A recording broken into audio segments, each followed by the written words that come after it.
Okay, mga kabunyog, mga kababayan, magandang araw po sa inyo lahat. Alam nyo mga kabunyog, matindi talaga. Matindi yung kasiyahan ng mamamayang Pilipino, kapwa dito sa loob ng Pilipinas at ng mga kababayan nating nasa labas ng Pilipinas sa iba't ibang panig ng mundo. Napakasaya ng pakiramdam kahapon, talagang ang mga balita sa social media, sa mainstream media, lahat tungkol sa paglaya ni Leila de Lima. Parang tayo'y isang bansa na matagal na nauhaw sa hustisya. Mga kabunyog, tayo'y isang bansang matagal na nauhaw sa magagandang balita. Parang nitong nakaraang mga taon, lalo na nung panahon ni Duterte, panay na lang yata patayan, kawalan ng hustisya, korupsyon. Yan yata yung mga laman ng balita. Parang wala na tayong pag-asa sa ating bayan.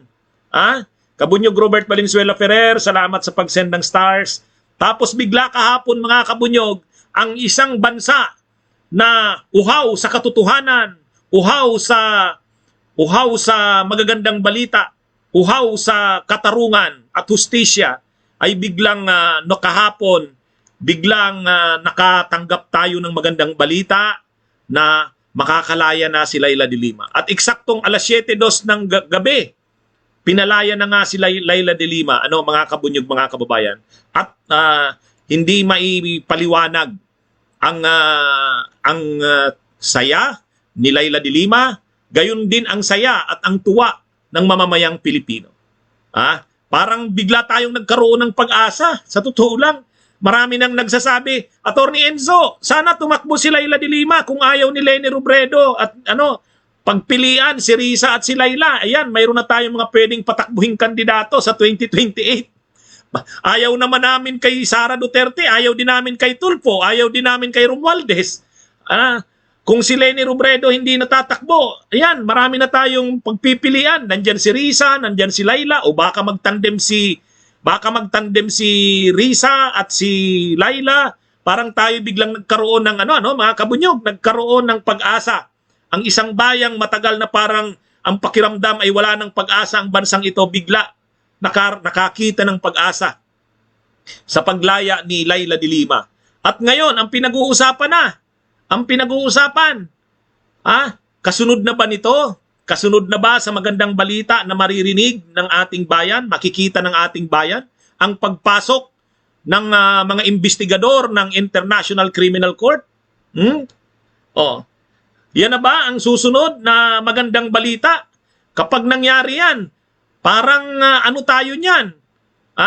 Parang ang bayang Pilipinas ay biglang mula sa kawalan ng pag-asa ay makikita nating para tayong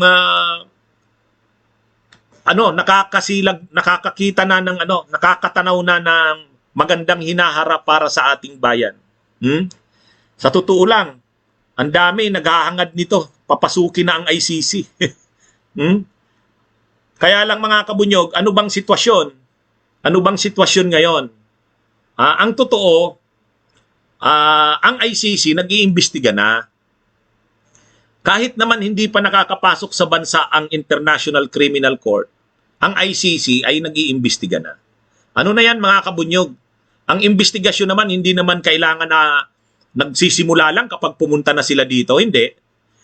Nagsisimula na yan ang ICC. Ongoing na ang investigation.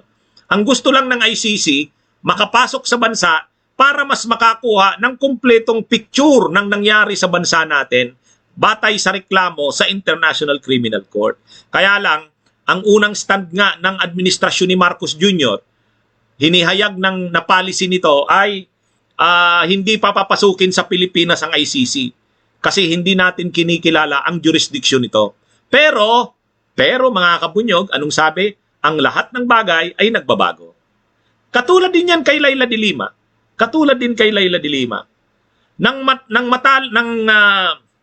Alam nyo, pag nagsasabi akong nang matalo si Leni Robredo noong 2022, ang daming nagagalit sa akin.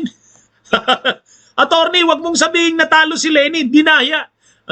Alam nyo, anyway, okay. Nang ang maupong presidente ay si Marcos Jr., Marami na wala ng pag-asa, lalo na kawawa naman si Laila, hindi na yata makakalaya, o di ba? Parang ganun yung pakiramdam ng marami, ano, mga kabunyog, mga kababayan. Kayo, ganun din ba? Ha? Ang naisip noon ng marami, hindi lang ang bayan. Ha? Nang ang nakaupong presidente ay si Marcos Jr., ha? Parang naisip ng marami, kawawa ang bayan, pero bigla naisip, kawawa si Laila. Paano pa siya makakalaya? Ang nanalong presidente o ang nakaupong presidente kakampi ni Duterte. So parang kahit siguro si Laila de Lima, no? Actually napag-usapan namin yan noon. Nang hindi si Leni ang makaupong presidente, ang naisip namin, ano kaya ang pakiramdam ni Laila? Siguro siya, anong tawag diyan, yung crushed, crushed. Ibig sabihin durog siguro, nadurog ang kanyang pakiramdam. Bakit? Kasi ang pag-asa na lang talaga ay mapalitan ng isang presidente na hindi hawak ni Duterte. Sa totoo lang. 'Di ba? Ganun yung ganun yung kaya lang nung si Marcos ang nakaupong presidente, hindi lang yung kawalang pag-asa sa bayan ang naramdaman natin. Lalo na si Laila de Lima. Mga kabunyog. Kasi si Leni lang yung pag-asa.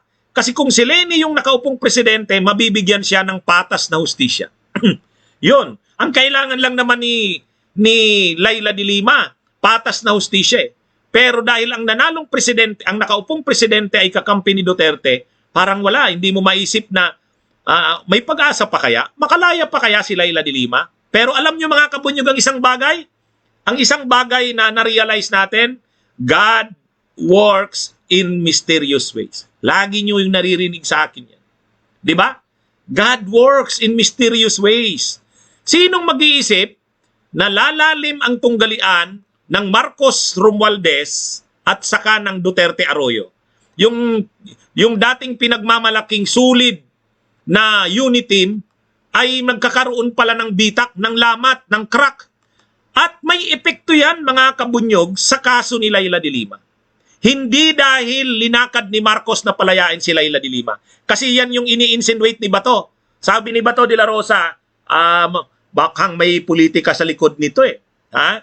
Ano kaya? Dahil ba sa pagpalit ng presidente kaya nakalaya na si Laila de Lima?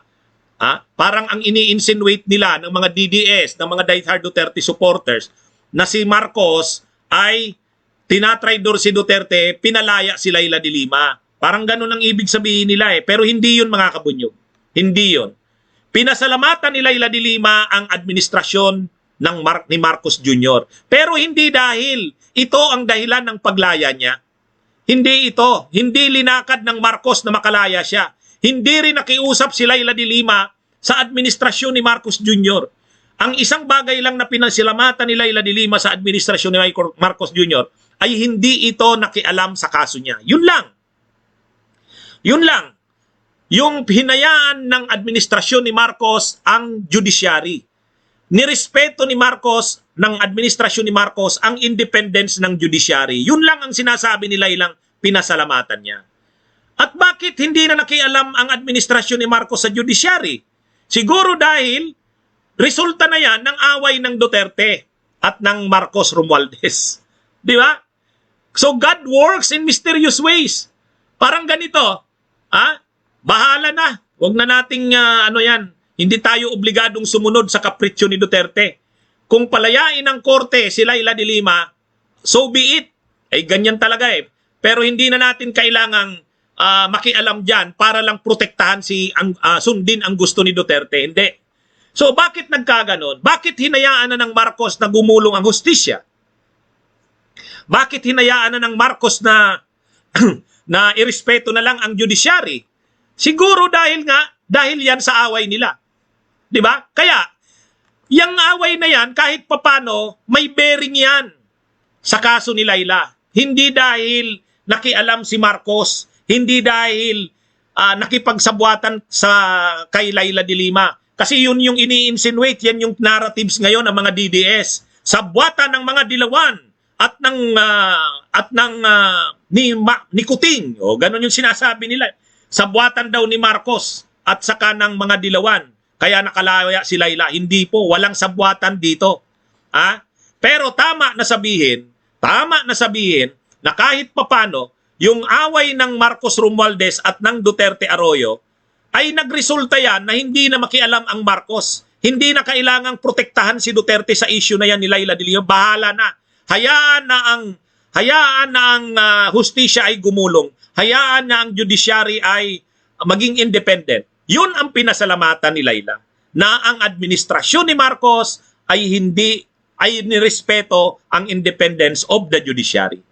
Pagdating naman dito sa kay Leila de Lima, hindi nakialam ang administrasyon sa issue ni Leila de Lima. Hinayaan nating gumulong ang hustisya dyan.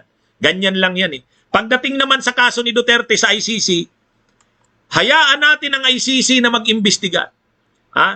Hahayaan na ng bansa na makapasok ang ICC para mag-imbestiga. At hayaan natin si Duterte na sagutin ang mga reklamo sa kanya. Yan ang napakagandang development. Sana nga mga kabunyog. Sana. Pero narinig ko yung interview. Napanood ko yung interview doon sa spokesperson ng DOJ kanina. Hindi ko lang ma-play kasi CNN. Pag nag-CNN kasi nakaka-copyright ako eh. Anong sinabi? Yung si Clavano, Assistant Secretary Clavano, anong sabi niya? Tinanong siya nung host. Sabi ng yung bang latest na statement ni Secretary of Justice Remulla ay nag-change na ng tono tungkol sa ICC, ibig sabihin papapasukin na ang ICC sa Pilipinas. Ano ang sagot ng Assistant Secretary ng DOJ? Ganito mga kabunyoga. Wala pa namang pagbabago sa sinabi ng Secretary of Justice. As of now, naniniwala pa rin ang Pilipinas, at yan ang paninindigan ng DOJ, na walang jurisdiction ng ICC at mayroon sa principle ng complementarity, hindi sila pwedeng pumasok kasi gumagana naman ang mga makinarya ng hustisya sa bansa. Ganun pa daw sa ngayon ang stand ng DOJ. So wala pa daw pagbabago. Pero, yan, ito naman yung kulatilya.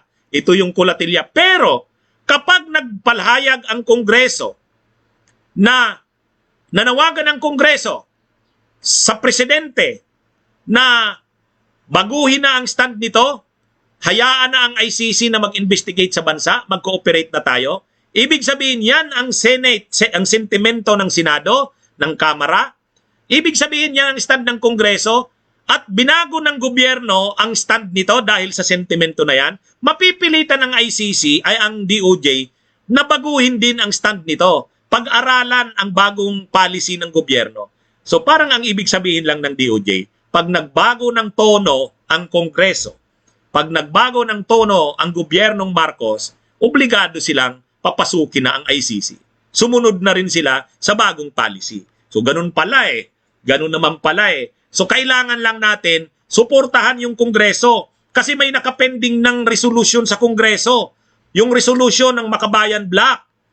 Ito ay ang resolution na nanawagan sa Kongreso na i-express ang stand at sentimento nito na ipanawagan sa gobyerno ni Marcos Jr. na baguhin na ang stand kaugnay sa ICC. Yun ang kailangan nating suportahan. Kapag nailusot yon sa Kongreso, sunod naman natin, ipaabot natin yan sa executive na mismo, sa gobyernong Marcos na mismo, para ang DOJ sumunod sa ganyang posisyon. Pagka ganyan mga kabunyog, mababago ang stand ng Pilipinas, papasok ang ICC sa ating bansa. So tuloy-tuloy lang tayo sa ating ginagawa. Sabi ni Marie Chris Anin, this is it. Yan, di ba? Kaya sana tuloy-tuloy na ang paglabas ng mga magagandang balita sa ating bansa. Sa isang bayan na matagal tayong pinagharian ng kasinungalingan, ng kasamaan. Sa isang bayan na parang wala na tayong nakikitang pag-asa, mga kabunyog, mga kababayan, bigla ang mga balitang tulad nito, ang paglaya ni Leila de Lima, at lalo na pag nabalita na pinayagan na ng bansang pumasok ang ICC, tayo ay nabubuhayan ng pag-asa na mayroon pa palang kinabukasan at pag-asa ang ating inang bayan. So yan mga kabunyog, ito po uli si Attorney Enzo Recto. Bunyog, bunyog, halikan na kasama ka. Bunyog, Kapag buklod ay may pag-asa, Luzon, Visayas, Mindanao, isa ang pananaw. Sa bagong Pilipinas ang bunyog isisigaw. Bunyog.